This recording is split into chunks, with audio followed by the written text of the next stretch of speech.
This buck, we actually chose something different from walking and stalking.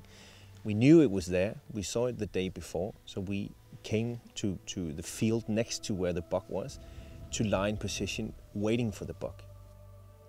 It gives you some benefits. You can scout the area, you can measure out distances so you know where to shoot and where not to shoot. We chose to shoot prone, so that way I was ready. I was with my backpack and ready for this shot, and I was calm about it.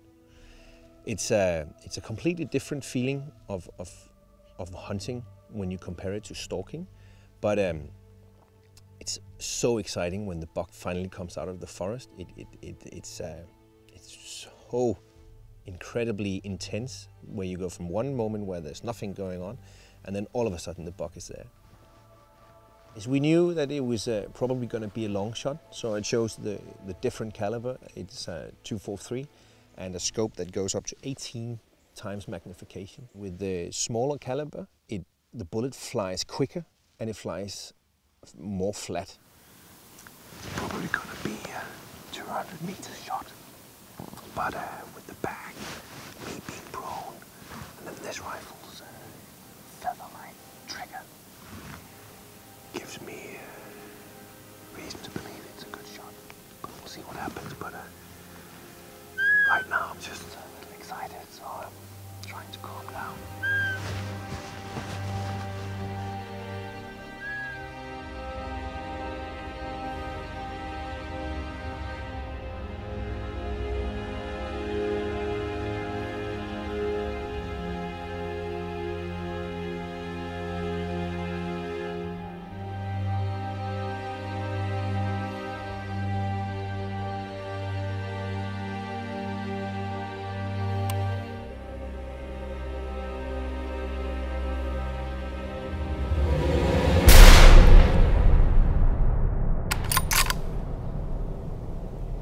Great feature with this X-Bolt rifle is that you can actually unload it with the rifle being safe.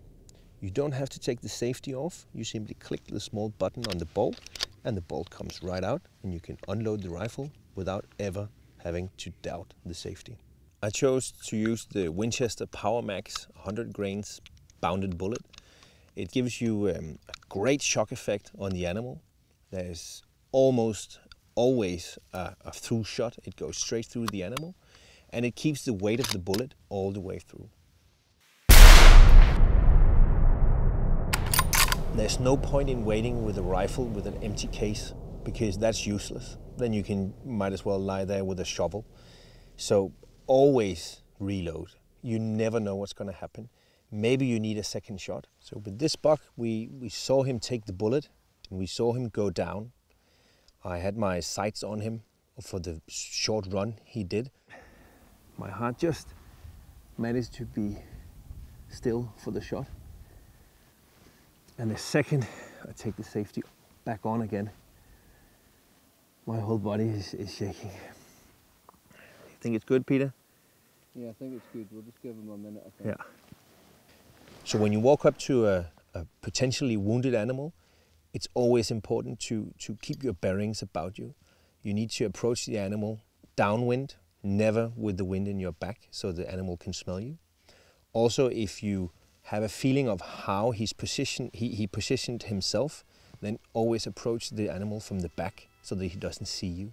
If it's dead, then it's fine, it's no problem. But if it's not, you need to be ready to make that second shot. You might only have a small window, so come in right, keep your scope magnification to a minimum, and have the rifle ready.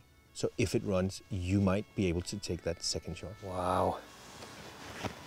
That's a real pretty buck. Look at that. Beautiful 6-pointer. Lovely long spikes. Beautiful color. Lots of pearls. Very pointy. This is truly a magnificent buck. Wow, I'm happy about that. Well done. Thank you so much, Peter. Thanks a lot. That's a beautiful buck.